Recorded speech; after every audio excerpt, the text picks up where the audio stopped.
నమస్తే అండి. ఈరోజు పలావ్ వండుకుంటున్నాము. పలావ్ ఎలా ఉండాలో చూసేయండి. ముందు స్టవ్ ఆన్ చేసి గిన్నె పెట్టి ఆయిల్ వేసుకోవాలండి.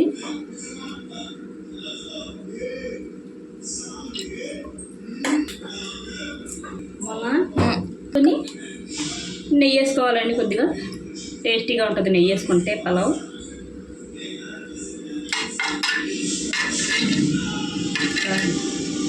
నూనె వేడెక్కిన తర్వాత హోల్ గరం మసాలా వేసుకోవాలండి.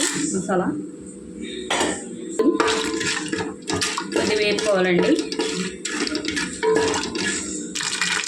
వేగిన తర్వాత సన్నగా కోసి పెట్టుకున్న నిలువుగా కోసి పెట్టుకున్న ఉల్లిపాయలు వేసుకోవాలండి.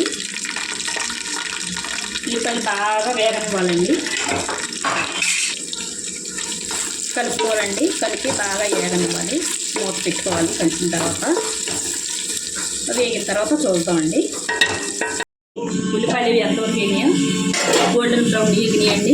ఇలా వేగాలండి. ఉల్లిపాయలు వేగిన తర్వాత పచ్చిమిరపకాయ వేసుకోవాలండి.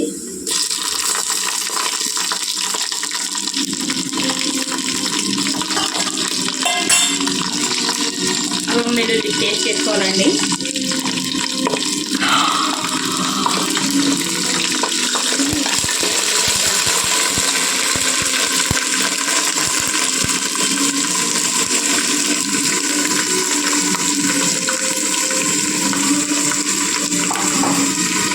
నాలుగు 5 స్పూన్లు వేసుకోవాలండి. వేసుకుని బాగా వేగనివ్వాలండి. మసాలా వేగిన తర్వాత చూద్దాం.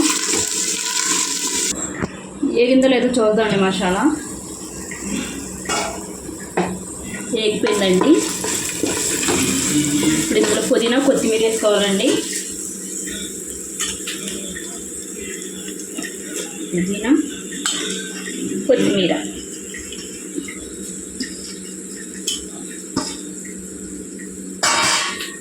వేసుకొని బాగా కొద్దిగా వేగనివ్వాలండి.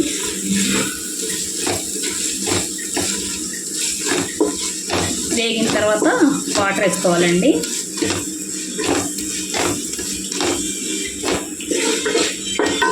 కొద్దిగా వేగితే సరిపోద్దండి. ఇప్పుడు వాటర్ వేసుకుందాం.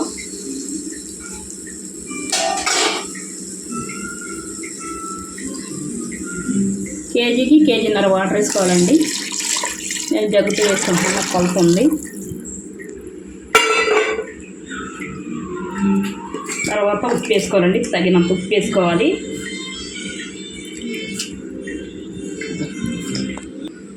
ఉప్పు వేసుకున్న తర్వాత మూత పెట్టి ఎసరు రానివ్వాలండి. ఎసరు వచ్చిన తర్వాత చూద్దాం. ఎసరు వచ్చేస్తుందండి. చూద్దాం.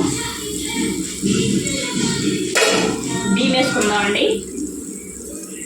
నేను సోనా మసూరి బియ్యం వాడుతున్నానండి. మీరు బాస్మతి అయినా వాడుకోవచ్చు.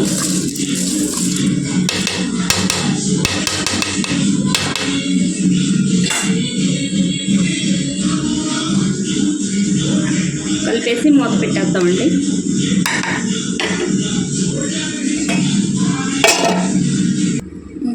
చూద్దామండి. ఇప్పుడు అయిపోయిందండి. ఇప్పుడు దమ్ పెట్టుకోవాలండి. ఒకసారి కలిపి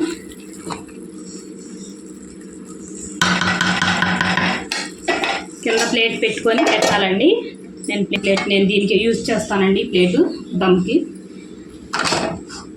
ఒక 15 నిమిషాలు పెట్టుకుంటే సరిపోద్దండి. దమ్ అయిపోద్ది. దమ్ అయిన తర్వాత చూసుకుందాం. పలావ్ అయిపోయిందేమో చూద్దామండి. అయిపోయిందండి.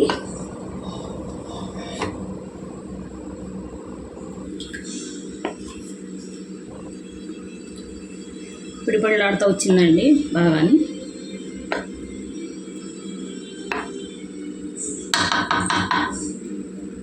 దీంట్లోకి కలుపుకోవడానికి చికెన్ కర్రీ అండి రెడీ అయిపోయింది.